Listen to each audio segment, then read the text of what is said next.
ప్రధాన పార్టీలు ఇవాళ కాంగ్రెస్ కానీ, బీజేపీ కానీ, బీఆర్ఎస్ కానీ, టిఆర్పి కానీ, బీసీవై కానీ అన్ని పార్టీలకు కూడా ఇక్కడ నుంచి విజ్ఞప్తి చేస్తున్నాం. ఖచ్చితంగా మరి జరగబోయే సర్పంచ్, ఎంపీటీసీ, జెడ్పీటీసీ ఎన్నికల్లో యాదవులకు జనాభా ప్రాతిపదికన కేటాయించాలని ఈ 5 డిమాండ్లతోటి ఎలక్షన్స్, స్థానిక సంస్థల ఎలక్షన్స్ వరకు మేము ప్రభుత్వానికి టైం ఇస్తున్నాం బిడ్డ. లేకపోతే రణరంగమే అవుతుంది తెలంగాణ. ఖచ్చితంగా నాతో పాటు రాష్ట్ర అధ్యక్షుడు, రాష్ట్ర కార్యవర్గ సభ్యులు, రాష్ట్ర మరి పోలిట్ బ్యూరో సభ్యులతో పాటు జిల్లా అధ్యక్షులు ఆమరణ నిరాహార దీక్షకు మీరు సిద్ధమైతానం బిడ్డ. ఇస్తావా చస్తావా అని ఈ సందర్భంగా మరి 5 డిమాండ్లు, 5 రిజర్వేషన్స్ ఈ ప్రభుత్వానికి మేము పెడుతున్నాం. మరి స్థానిక సంస్థల ఎన్నికల వరకు కూడా మీరు స్పందించకపోతే బిడ్డ ఖచ్చితంగా మేము ఆమరణ నిరాహార దీక్ష కూడా మేము సిద్ధమవుతామని తెలుపుకుంటూ ఈ సందర్భంగా మరి కొద్దిమంది మరి 2-3 మరి మాట్లాడవలసి ఉంటది. మరి 1 నిమిషం టైం తీసుకోవాలి. మరి అన్నకు సన్మానం చేయాలి. మరి కొద్ది టైమే ఉంది. ఇప్పుడు మా రాష్ట్ర అధ్యక్షుడు కొప్పు దేవేందర్ యాదవ్ గారు. దేవేంద్ర యాదవ్ అన్న గారిని మాట్లాడవలసిన కోరుచా ఉన్నాం. ఈరోజు జానన్న ఆత్మీయ సన్మానానికి ఇచ్చేసినటువంటి ముఖ్య అతిథిలో ఇచ్చేసినటువంటి రాములన్న గారికి, సన్మాన గ్రహీత జానన్న గారికి, పెద్దలు జానన్న గారికి, అలాగే మా జాతీయ యాదవ హక్కుల పోరాట సమితి ఉపాధ్యక్షులు, పోలిట్ బ్యూరో మెంబర్స్, తర్వాత వివిధ జిల్లాల నుంచి వచ్చేసినటువంటి జానన్న వ్యక్తిగతంగా మాకు తక్కువ పరిచయం ఉన్నప్పటికీ వారు చేసే ఉద్యమాలు సోషల్ మీడియాలో, తర్వాత మేము పేపర్లో చూడడం జరిగింది. ఎందుకంటే ఒక వ్యక్తి ఎదగడం ఎంత కష్టం అంటే, చాలా రాజకీయంగా ఎదగడం చాలా కష్టం. ఒక వ్యక్తి ఎదుగుతుంటే ఒక ఆర్గనైజేషన్ స్కిల్స్ ఉండి, తర్వాత ఆర్థికంగా బలోపేతం కాకుండా రకరకాల ఇబ్బందులు పెడుతూ మరి సంబంధించిన వ్యక్తి జానన్న.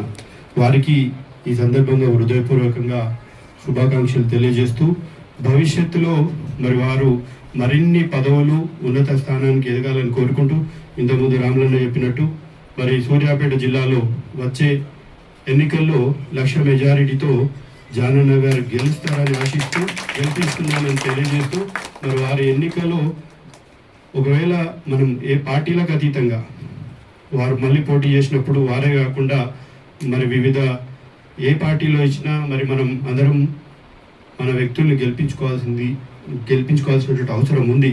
ఎందుకంటే ఇప్పుడు రాబోయే కొద్ది రోజుల్లో స్థానిక సంస్థల ఎన్నికల నోటిఫికేషన్ వస్తుంది. కాబట్టి ఈ సందర్భంగా మన సోదరులందరికీ విజ్ఞప్తి చేయడం ఏంటంటే, మనం ప్రతి చోట గ్రామ పంచాయతీ నుండి మొదలుకుంటే జిల్లా పరిషత్ వరకు, ప్రతి వార్డు సభ్యుల నుంచి మొదలుకుంటే జిల్లా పరిషత్, ఎంపీటీసీ, జడ్పీటీసీ అన్ని స్థానాలలో పోటీ చేయాల్సిందిగా, అన్ని పార్టీలో మనం డిమాండ్ చేయాల్సిందిగా, మనకు అన్ని పార్టీలకు టికెట్లు ఇప్పించుకోవాల్సిందిగా మనం కోరుతూ, రాములన్న నేతృత్వంలో అందరం కలిసి రాష్ట్ర కార్యవర్గం అన్ని పార్టీలకు విజ్ఞప్తి చేయడం జరుగుతుంది ఈ వారం రోజులలో.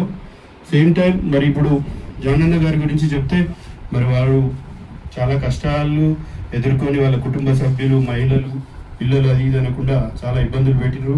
చాలా మేము చూసినాం. కాబట్టి అప్పుడు మాకు కూడా దుఃఖం వచ్చింది. వారు ఇన్ని తట్టుకొని ఎదిగి మన సమాజం కోసం, ఆయన వ్యాపారం చేసుకుంటే కోట్లాది రూపాయలు సంపాదించుకుంటాడు. మరి ఇవాళ మన మెజారిటీలో బీసీలలో అన్ని వర్గాలు ప్రేమించేటటువంటి కులం ఏదైనా ఉందంటే అది యాదవ కులం.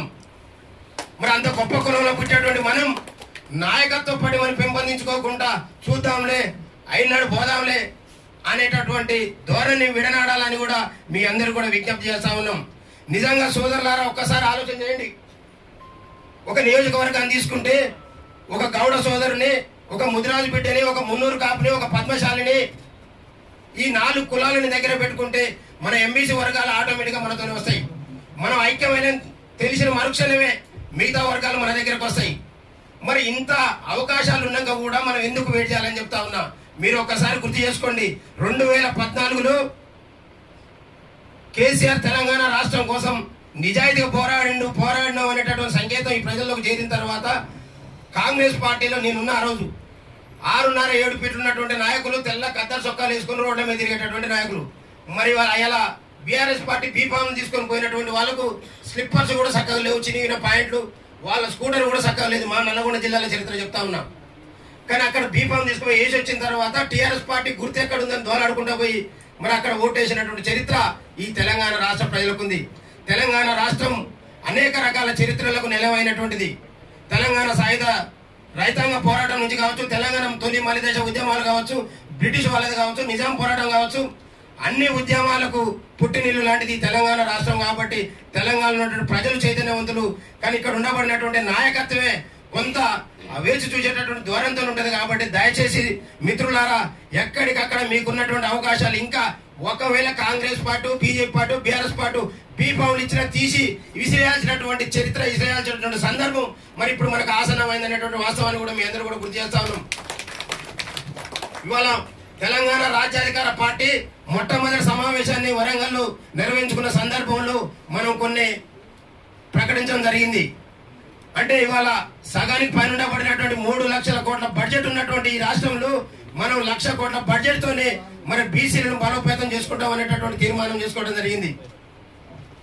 అది జరుగుతుందా అనే సందేహం ఉన్నటువంటి చాలా మంది మళ్ళీ మాతో మాట్లాడిన తర్వాత ఎక్కడిది మీకు ధైర్యం?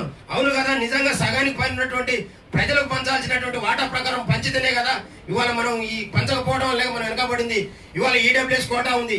మన పిల్లలు చదువుకున్నటువంటి ప్రతి ఒక్కరు తెలుసు. ఇవాళ నిన్నటికి మన గ్రూప్ 1, గ్రూప్ 2, గ్రూప్ 3 ఏదైతే మళ్ళీ వీళ్ళు ఉద్యోగాలలో భర్తీ చేసారో ఈడబ్ల్యూఎస్ కోటా ఉన్న 10% 12% తీసుకుపోతా ఉన్నారు.